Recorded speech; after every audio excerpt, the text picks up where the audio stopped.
Welcome to the Internet Empowerment series of video tutorials, hosted by author Deltina Hay and sponsored by Plum Web Solutions and Drury University's Social Media Certificate Program. I'm Deltina Hay, and these tutorials are based on my book, The Social Media Survival Guide, already in its second edition. Visit my blog at socialmediapower.com for more social media tips, and learn more about my book and my availability for speaking engagements at deltina.com. Neither Deltina Hay nor her sponsors are affiliated with any of the services or tools highlighted in this series. In this session, I'm going to show you how to install WordPress. And I'm going to do it in 10 steps because I'm going to show you how to do it from the preparation stage all the way through the installation. And so this means that I'll show you how to set up PHP and your MySQL database, and how to set up FTP access to your website, and so forth. So if you have experience in those areas, you could easily skip over them and just go straight to how to upload the files to your server and install WordPress. But for those of you who don't have experience doing any sort of web design or web development, this will be a good tutorial for you to follow to really get a step-by-step process for installing WordPress. So the steps that this tutorial goes through are, first we're going to check that your hosting service meets the proper requirements. I'm going to show you how to install PHP and MySQL, and how to install PHP MyAdmin. And then I'll show you how to create the database and database admin user needed for WordPress. And then how to download and unzip the WordPress software from WordPress.org. Populate the WordPress configuration file with your database information, establish FTP access to your website server, upload the WordPress files to your server, access the WordPress installation file from your browser, which will ultimately install WordPress, and then work out any issues you might encounter. So I realize this is a pretty long tutorial, but like I said, for those of you who have experience in certain areas, you can easily just fast forward through them. Before installing WordPress, make certain that your host has the minimum requirements necessary to install WordPress on your website. And how you can do that is go to WordPress.org, and from the home page, click on Download WordPress. And then here you're going to find a link to their handy guide for installing WordPress. Click on that. And if you can't find that button, here's the direct URL right here. So if we scroll down the page, we'll see a number of steps here, and one of them is things to know before you begin installing WordPress. Now the reason I'm showing you this instead of just showing you what are the current minimum requirements is because requirements change. So you want to make certain that you go here and check the latest minimum requirements before you install WordPress. So right down here we're going to click on Minimum Requirements to run WordPress. And so we see that the minimum requirements are PHP version 5.2.4 and MySQL version 5.0 or greater.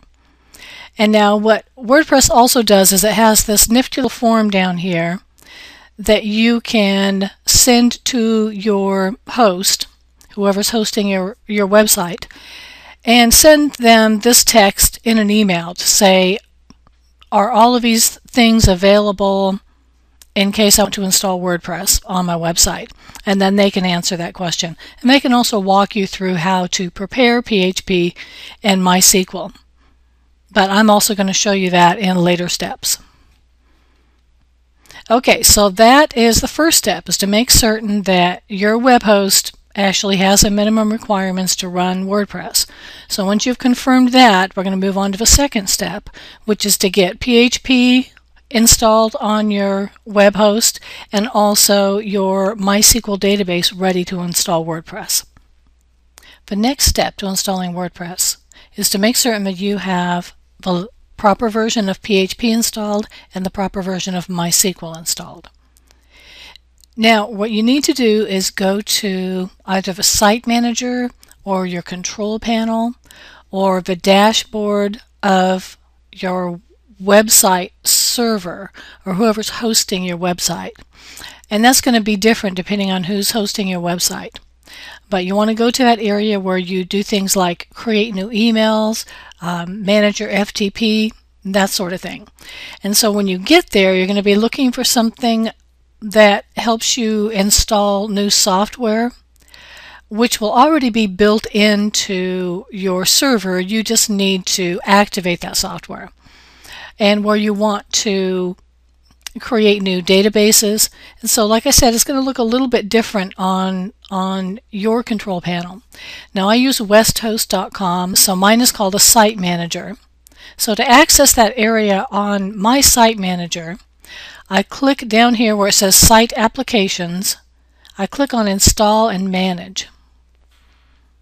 And now this is going to take me to an area where I can install a lot of different applications or upgrade them or whatever. And so I'm looking for two things specifically. I'm looking for PHP and I'm looking for MySQL. Now remember that we want the version of PHP that is 5.2.4 or greater in order to run WordPress on our site. And so I'm going to find where PHP is, which is down here. I'm going to scroll down and find 5.2.4 or greater, or in this case I may as well just install the latest version of PHP. So I'm going to click on that, and I'm going to click on I agree to the terms of service, and I'm going to click install.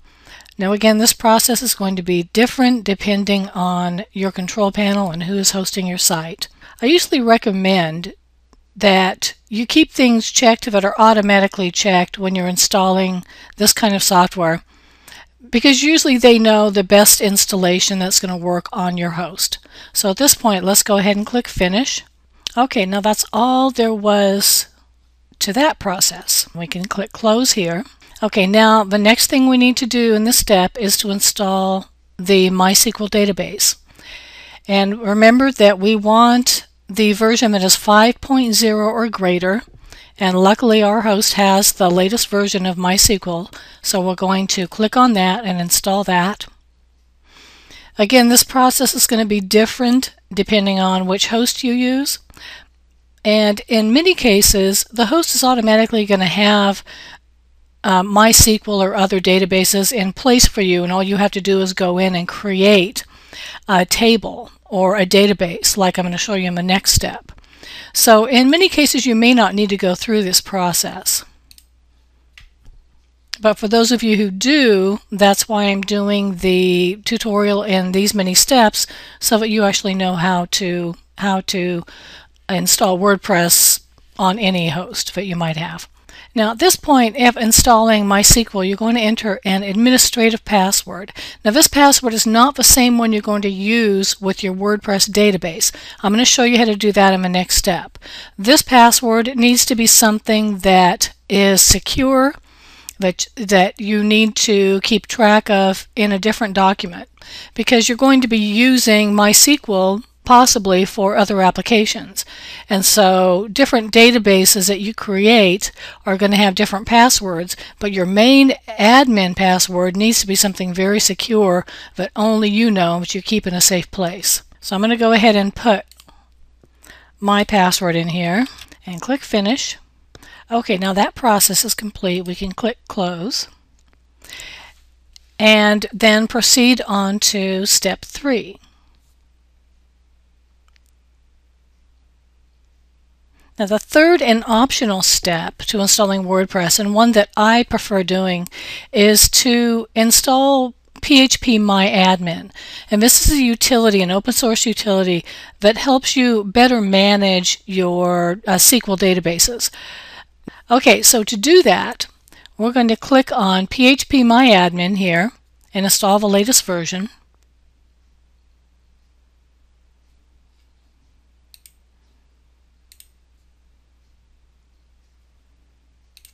Okay, now at this point, it's going to allow us to log into PHP MyAdmin automatically here. And notice that in the previous step, it said that the username and password is going to be the same as for my main website login or Site Manager login. So I'm going to enter that username and password here, and that's going to bring me to the PHP MyAdmin user interface, which is a nice program to use to create databases and tables, especially if you don't have a lot of experience doing so. In this step, we create the database that we need for WordPress. Now, in the previous step, we installed PHP, we installed MySQL, and we installed PHP MyAdmin, which is the nice user interface for working with MySQL databases that we see here. Now, before you do this, however, there are certain things you're going to have to keep track of. You're going to need to know your database name, and you're going to need to know the database username that we're going to create after we create the database, and the password. So in order to keep track of those and have it available for individualizing or customizing your WordPress install, you want to make certain that you have a text document open so that you can keep track of that information. So create a text doc and call it WordPress database info, or however you want to refer to it. And in this document, we're going to keep track of our database name, our database admin username, and our admin password, because those are the things we're going to need when we customize the configuration file in a later step. So we're going to close this up, and then back at PHP MyAdmin, we're going to create a new database that we're going to use for WordPress. Now, a caveat here. Do not name your WordPress database WordPress. This is a security precaution that you want to take, because there are a lot of people who try and hack CMSs like WordPress or any content management system out there. So you want to just make certain that you are taking any precaution necessary to avoid that.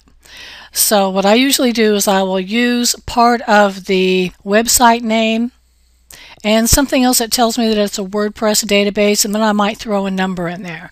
And I'm pretty inconsistent about it, which is a good thing. So the name of our website here is Booty Catcher, and this is a kind of a temporary install here, so I'm not giving any information away. And then WP stands for WordPress, and I'll just throw a couple numbers in there just to be on the safe side. And now everything else that's set here, like collation and the connection collation, that sort of thing, you're going to be really safe by just keeping those defaults in place and not worrying about whether or not they're correct, because those are pretty standard settings. So all we need to do now is click on Create, and so our database has been created. But remember, we want to open our text document here and put in the name of the database and save that file and minimize it again. Okay, now we don't need to create any tables for our database because WordPress will do that automatically when it installs it.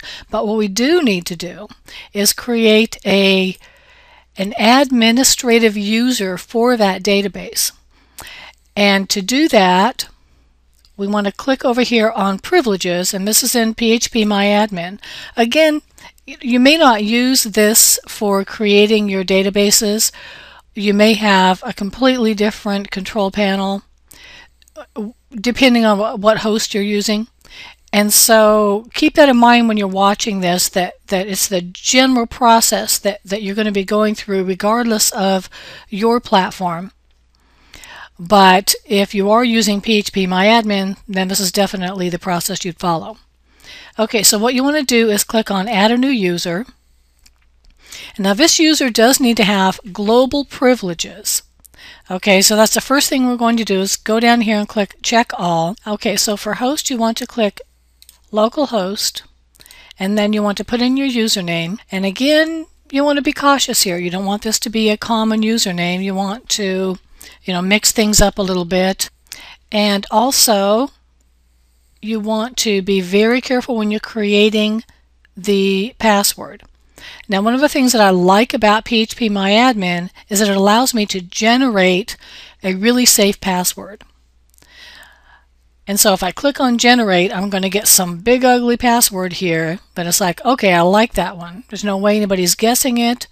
I'm going to copy it up into my fields, but now before you do anything else, you need to make certain that you copy this username, put it in your text file, and that you do the same thing with your big ugly password.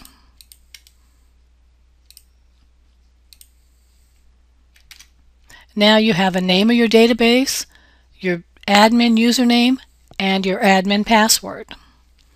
We're going to save that file because we're going to use it in the next step, and then we're going to scroll down here, click on Go.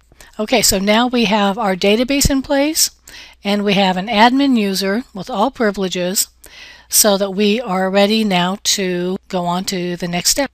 Now the next step is to download the latest version of WordPress by going to wordpress.org and clicking on Download WordPress. We're going to click on the Download WordPress button here to download the zip file.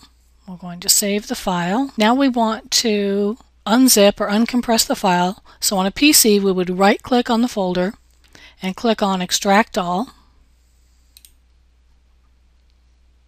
And that's going to extract the file onto our desktop. And once the folder is extracted, we're going to pop it open. And then we're going to go into the WordPress folder. We're going to find a file that's called wp-config sample. Okay, once you find the wp-config sample file, I want you to immediately copy it and paste it into the same directory. And what you're going to get is a copy, but we're going to rename this file wp-config, so that we now have a configuration file that it's going to be just for us. The sample file is a generic file. And then we're going to open this file in a text editor. And what I mean by a text editor is something that's not Microsoft Word, not OpenOffice, but it's a text editor like Notepad or WordPad. I'm going to open this one in Notepad. And now there are a number of things that we need to change in here. A few of those things we gathered in the previous step. So we need to go down here and say, okay, it says MySQL settings. I'm going to highlight this so you can see it. It says you can get this information from your web host, but we already know this information, so we're going to put it in ourselves. First of all, we need a database name. We're going to place that right in between these two single quotes. And we're going to get that from the text file we saved in the previous step. Remember, here's our database name. We're going to copy that. And we're going to paste it right here. And now we need our database username. Remember, we also have that saved in our text file here. So we'll copy and paste that. And then again, the other thing that we saved in our file was our database password. So we'll copy that and paste it. And now we want to scroll down a little further, and we're going to do something that's called authenticating unique keys and salts. Now this may look very intimidating, but actually it isn't at all, because WordPress has made this process very easy for you. All you need to do is go to this URL right here, and all of these keys right here are going to be created for you. Now, the reason you're going through this, or you're going through this process with this authentication, is because it really is important for the security of WordPress. And so you're going to create these secret keys using this URL, and then you're going to paste them into the configuration file. So we're going to copy this URL, and then we're going to open up our web browser. We're going to paste the URL and hit return. And what we're going to get are all of these keys. And all we need to do is copy this and place it in our configuration file. We're going to replace all of these with the ones that we just copied. And it's as simple as that. So now the other thing you need to do is to control your WordPress database table prefix. I always recommend changing this, because again, for security reasons, it's best that we don't give hackers any chance to guess anything. So typically the table prefix is WP. I suggest you add a number after that, or maybe a code that's relevant to the website you're adding it to, but do change it regardless. I'm just going to add a BC after this so that my table prefix is, at least unique to my website. Okay, now you can also control the language file here, but since I'm doing this for the English language, I won't worry about that. And then also, if for later sessions, I'm going to be talking about things like setting up WordPress for multi-site users, and this debugging mode can come in really handy in that case, but we're not going to worry about it in this situation. Okay, now that we're finished customizing our configuration file, we want to save it, and now we can move on to the next step, which is to upload our files to our web host. Now the next step is to upload the WordPress files to the root directory of your server. In order to do this, you're going to have FTP access to your website, or some other way to upload files onto your website server. Now for those of you who don't already have FTP software, the best solution I have found is, for one thing, be using the Firefox browser, the latest version of Firefox, and then install the FireFTP plugin to Firefox. This is a very reliable FTP client that can help you upload and download files to and from your website. Now this is what the FireFTP interface looks like. So what FTP software or an FTP client does is it allows you to go back and forth between your PC and or your Mac, depending on what you're using, and the server that your website is stored on. And so over here on the left are my WordPress files that I want to move over to my website. So I want to navigate to the root directory of my website, and I want to copy the WordPress files from there over to my website. So that's our goal. But first of all, I wanted to show you, in case you don't have any experience with FTP at all, I wanted to show you what you're going to need from your host in order to access your site via FTP. If we look at the settings for our example site, we'll see that we need an account name, and this can be any name. This is just a generic name for you to keep track of this FTP client. And then what you're going to need from your hosting company or whoever's hosting your website is a host name, a username, and a password. And they're going to know exactly what you're talking about when you go to them and say, hey, I need the FTP host username and password for my account. So once they give you that, then you can fill in this information for your website in order to access it via FTP.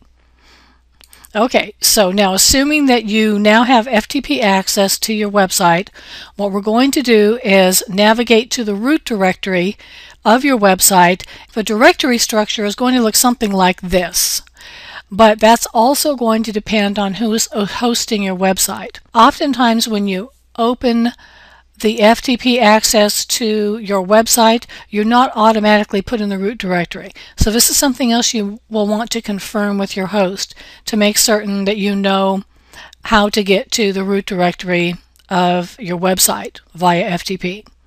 Okay, so now over here on the right hand side, you want to make certain you're in the root directory, because what we're going to do in this example is install WordPress to power our entire website.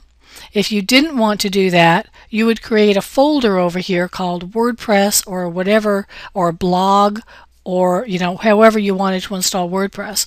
But like I said, in this example, we're going to use WordPress as a CMS to power the entire site, so we want to put the files over into the root directory.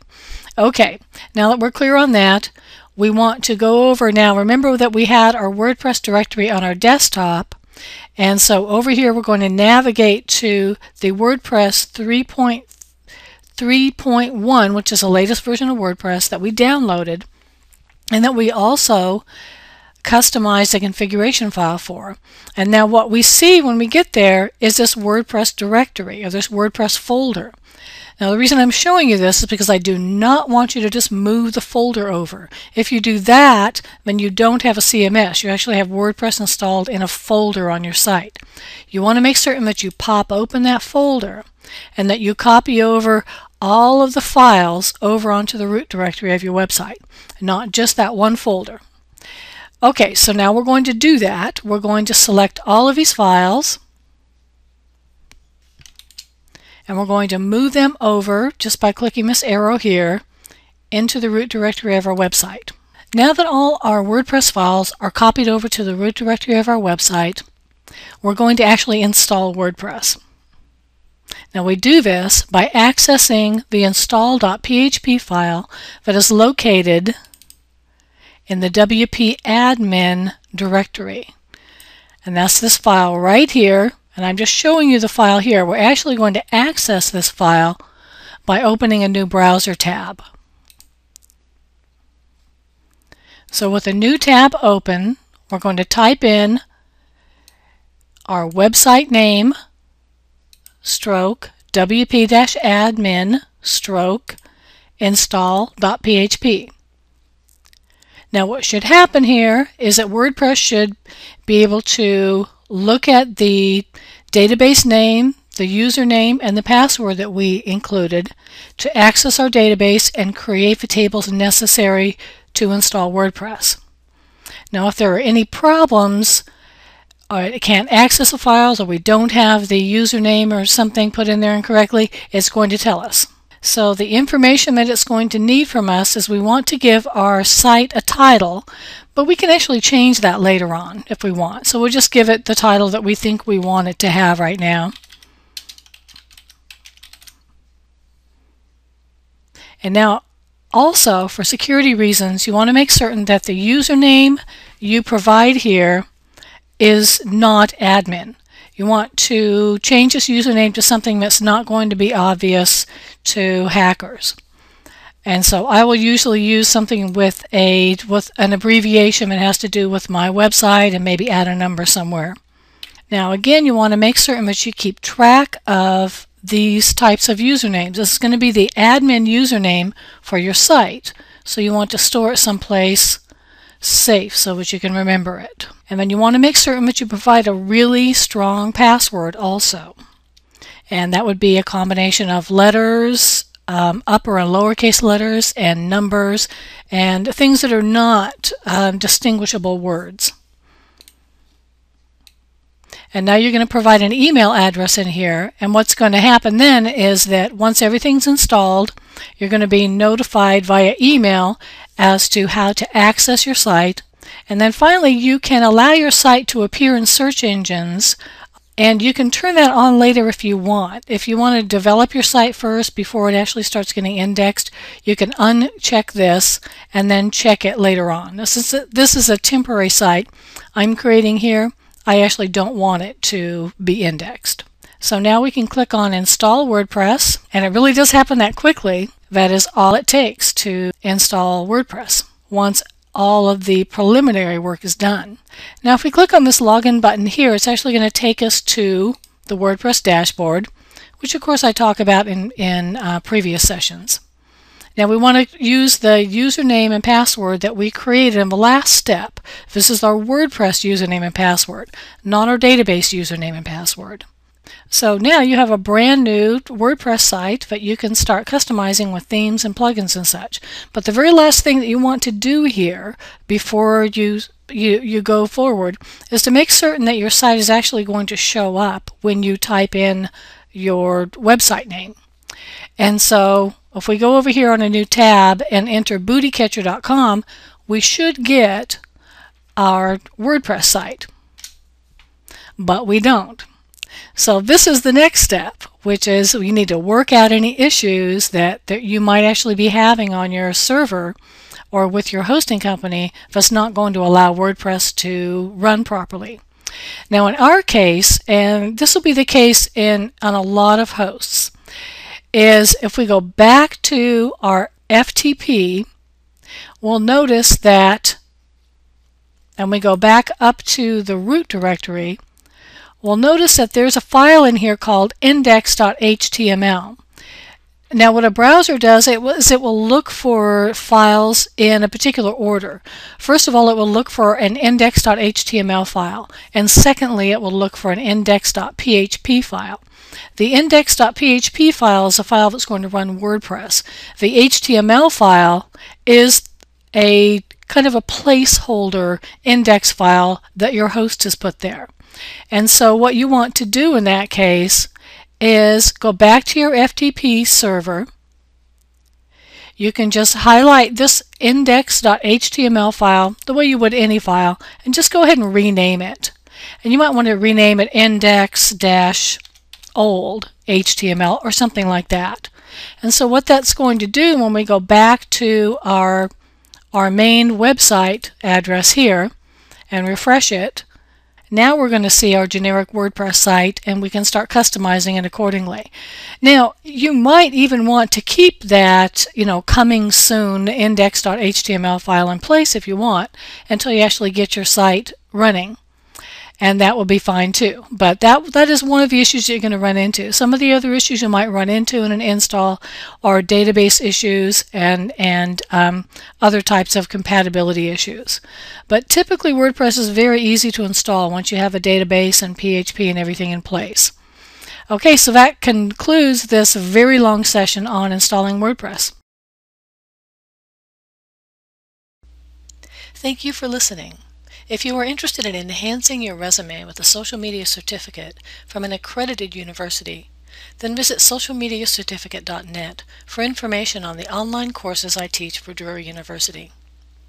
Please also visit our sponsor, Plum Web Solutions. That's Plum with a B, websolutions.com.